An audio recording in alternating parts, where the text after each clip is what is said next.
हालात का सामना किया। अगर हालात अच्छे होते तो पैगंबरों को आने की जरूरत ही क्या थी सर? अब आपका बेटा ये डिसाइड करेगा। अब देखिए, इन साहब ने इतनी बातें कही, इन्होंने अपनी बातों में आंसर दिया। एक आम आदमी की पूरी जिंदगी दर्द से भरी हुई, बस वो आम है। एक महान आदमी की पूरी जिंदगी चुनौतियों से भरी हुई। ये जो आपने शब्द यूज किया ना, हालात, सर हालात से ही तो लड़े राम, मोहम्मद साहब। आप मोहम्मद साहब का टाइम देखिए, आप मोहम्मद साहब का टाइम देखिए सर, पहली चीज। दूसरी चीज सर ये है कि हालात, अब जैसे मैं तो हिस्ट्री का टीचर हूं, तो मैं को हमेशा एग्जाम्पल वहीं से उठाता हूं।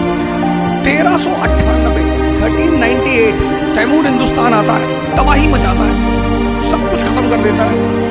1398 से लेके 1556 सेकेंड बैटल ऑफ पानीपत, आप समझ लो 150 साल हिंदुस्तान की हालत खराब, सब कुछ तहस नहस। और उस परिस्थिति में सर 1556 में एक 15 साल का लड़का गद्दी पे बैठता है, अकबर।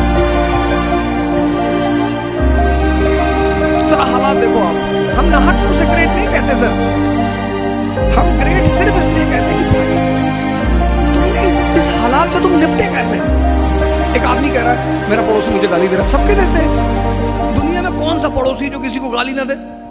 और अगर ऐसा है कोई तो आप बताइए, मैं तो मिलूंगा उस आदमी से। लोग कहते हैं मेरे रिश्तेदार मेरे पीछे पड़े, रिश्तेदारों का काम ही है, और क्या करें वो, कि मेरे खाला ने हमको डिमोरलाइज कर दिया कि इतना बड़ा सपना देख रहे हो आईएएस बनने का, अरे कुछ पहले कर लो, अपने माँ बाप की स्थिति देखो। सर काम ही है सर। फ्रेंड आपका आ गया, उसने कहा अरे यार आईएएस बनने जा रहे हो। अच्छा, ये सीधे हमला कभी नहीं करते, ये इनडायरेक्टली करते हैं। मेरे पास एक लड़की आई 4 दिन पहले, उसने कहा सर मेरे पापा बहुत परेशान है, हमसे करे वापस आ जाओ। मैंने कहा ठीक है, अपने पापा को बोलो मुझसे बात करें। तो मैंने उनसे पूछा कि सर क्या हुआ बताइए। तो बोले ऊर्जा साहब हमें बहुत डर लग रहा है। मैंने कहा कैसे, बताइए हमें। बोले हमारे पड़ोसी बता रहे थे कि दिल्ली बड़ी ऐसा ऐसा कांड हो गया, बीच में कांड हो गया था तो काफ़ी फेमस था, एक बच्ची के साथ दुर्व्यवहार हो गया था, उसकी हत्या हो गई। मैंने कहा सर इंदिरा गांधी मार दी गई सर, प्राइम मिनिस्टर उस वक्त थी, आप खुदा बन रहे हो सर, बचा लोगे, ले जाओ सर। हिस्ट्री ने जिसको भी ग्रेट कहा सर, 51 साल की कैरियर में उस आदमी ने तौहीद इलाही, आज मैं तो यूपी का हूँ, इलाहाबाद का नाम बदल गया, प्रयागराज हो गया, लेकिन कभी अगर मेरी मुलाकात हमारे ऑनरेबल सीएम से होगी तो मैं उनसे बोलूँगा सर इलाहाबाद का नाम तो उसने कभी चेंज ही नहीं किया सर, उसने चेंज ही नहीं किया सर। प्रयाग आज भी वहाँ मौजूद है, प्रयाग स्टेशन। आप कभी इलाहाबाद जाएंगे तो आप देखेंगे वहाँ 2 स्टेशन है, एक इलाहाबाद स्टेशन, एक प्रयाग स्टेशन। तो प्रयाग तो वहाँ आज भी है sir. Allahabad is a meeting ground, जैसे मैंने आगरा के बारे में आपको बताया। तो इलाहाबाद में 2 नदियाँ आके मिलती हैं, यमुना और गंगा। तो आप पूरी नॉर्दर्न इंडिया उस नदी से कवर कर सकते हो। तो वो बेसिकली एक मिलिट्री बेस है सर। आप कभी इलाहाबाद जाओगे तो आप देखो गंगा के किनारे वो किला बना हुआ है, आर्मी स्टेशन है। उसने सर पहली बार हिंदुस्तान में, दूसरी बार, पहली बार हर्षवर्धन ने करा, उसने सारे संतों की मीटिंग कराई सर। ये जो आज आप कुंभ देखने जा रहे हो, इसकी शुरुआत हर्षवर्धन ने की। तो सर टैलेंट ही इसी चीज का है। मालिक ने हमें तोहफा दिया, मैंने आपसे कहा मन, तो वो कहता है कि अब ये दे दिया। 1453 मुसलमान दुनिया की ऊंचाई पे, स्पेन, चाइना सी, कैस्पियन, हिंदुस्तान, यहूदी जमीन पे।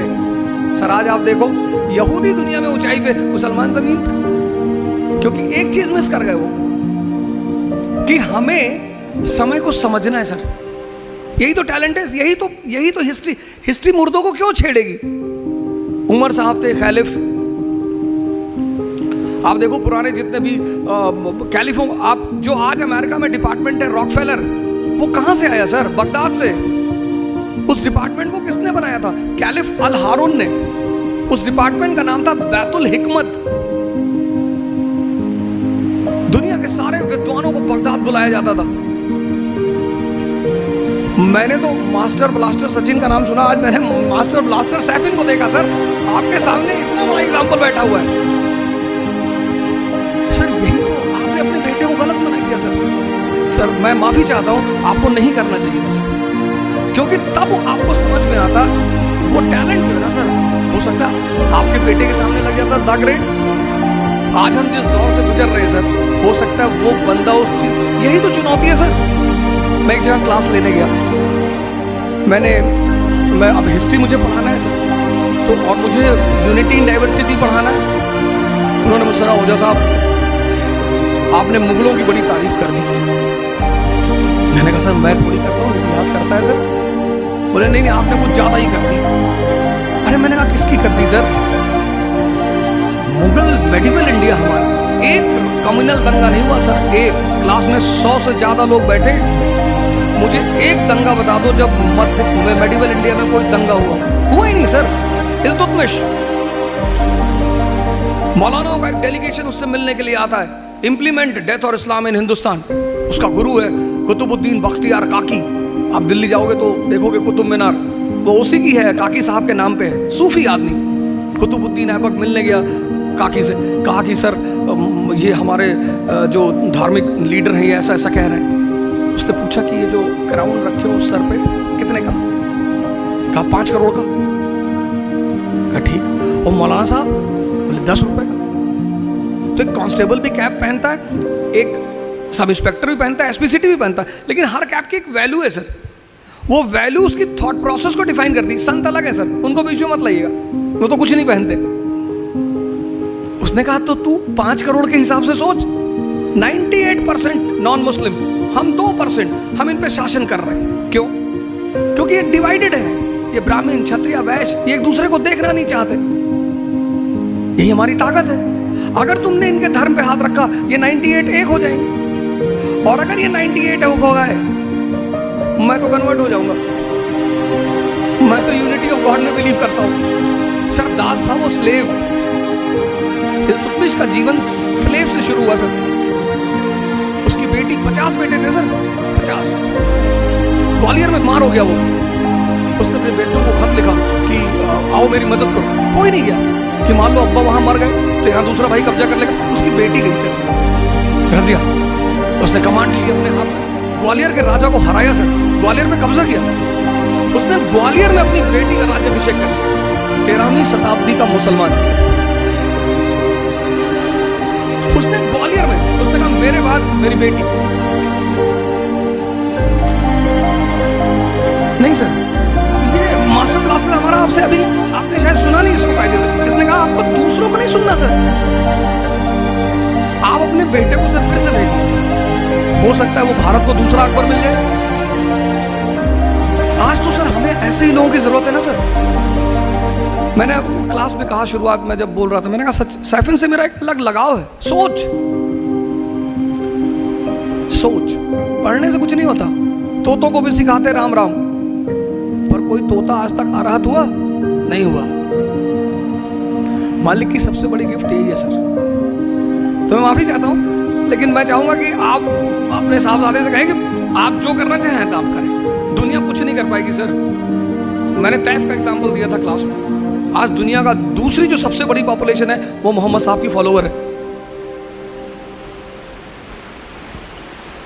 सर। चुनौतियों से जो लड़े वो हीरो, और चुनौतियों को जो दर्द कहे वो आम आदमी।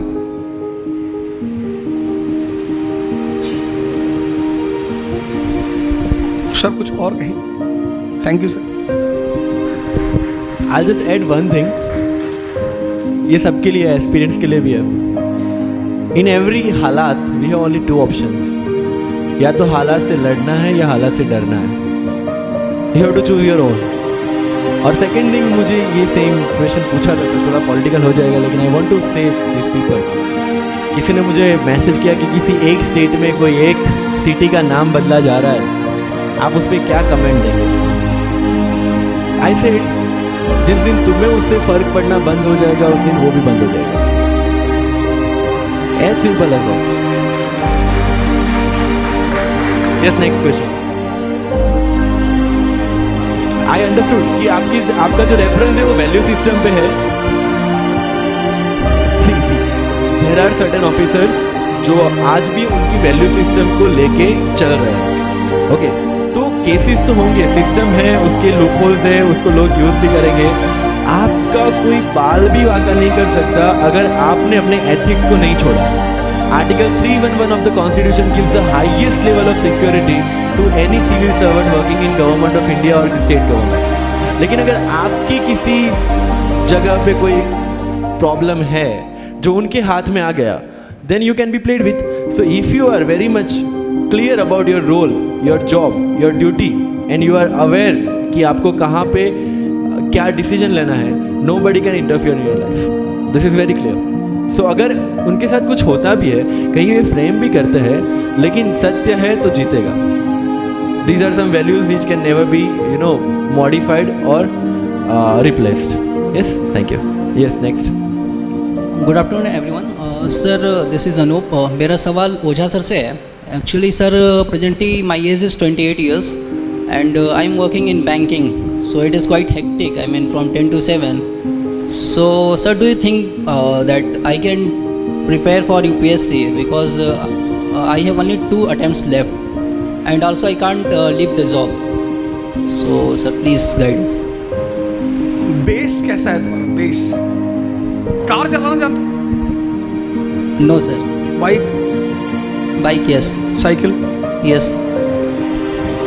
अब जब साइकिल चलाते चलाते कभी कभी मोबाइल चेक कर लेते हो कि नहीं?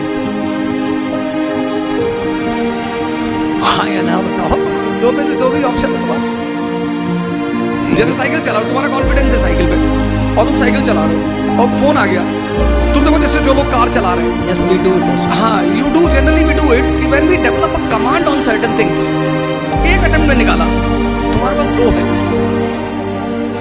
तुमने अभी कहा कि तुम्हारे पास 2 है. अब कैसे? अब देखो कितनी, मतलब वो सारी बातें वो कहा इन्होंने कहा कि एक तो फाउंडेशन. मैंने शुरू में, आपने शायद गौर नहीं किया, मैंने ये कहा कि आईएएस का एग्जाम बहुत इजी है. मैंने आप लोगों से क्वेश्चन पूछा था, मैंने कहा इस क्वेश्चन पे मैं आपको इनाम दूंगा.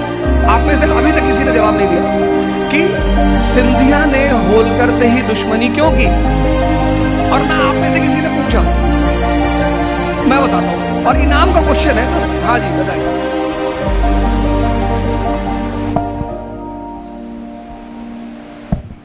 सर, मैंने आई थिंक कहीं पढ़ा था, वो पानीपत से होलकर भाग के आए थे, मतलब विश्वास राव को छोड़ के आए थे शायद. ये पढ़ा था मैंने, शायद ये रीज़न हो सकता है. ठीक ठीक. और कोई?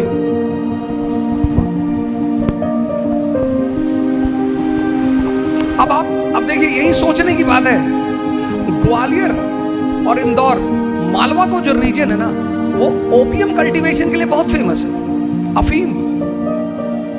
ईस्ट इंडिया कंपनी उस अफीम को सबसे ज्यादा बेच रही थी चाइना में. जैसे आज तेल अमेरिका के लिए है, ऐसे अफीम थी ईस्ट इंडिया कंपनी के लिए. इनके पास इतना सोना नहीं था. और चीनी जो थे, चाइनीज, ये किसी भी अपने गुड्स को सिर्फ सोने में बेचते थे. सोने के अलावा किसी में देते ही नहीं थे. कहते थे सोना लाओ.